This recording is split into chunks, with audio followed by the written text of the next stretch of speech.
નમસ્કાર. જયેશ રાદડિયાની ખુલ્લી ધમકી. આઈએફએફસીઓના ડિરેક્ટર પદ માટેની ચૂંટણીમાં જયેશ રાદડિયાનો ભવ્ય વિજય થયો છે. જયેશ રાદડિયાની આઈએફએફસીઓના નવા ડિરેક્ટર તરીકે હવે સત્તાવાર વરણી કરવામાં આવી છે.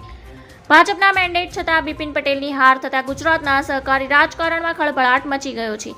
જયેશ રાદડિયાને મેન્ડેટ ન મળ્યો હોવા છતાં તેઓ ચૂંટણી લડ્યા અને જીત્યા છે. તમને જણાવી દઈએ કે આઈએફએફસીઓના ડિરેક્ટર પદ માટે જયેશ રાદડિયા અને બિપિન પટેલ વચ્ચે જંગ જામ્યો હતો, જેમાં જયેશ રાદડિયાનો વિજય થયો છે.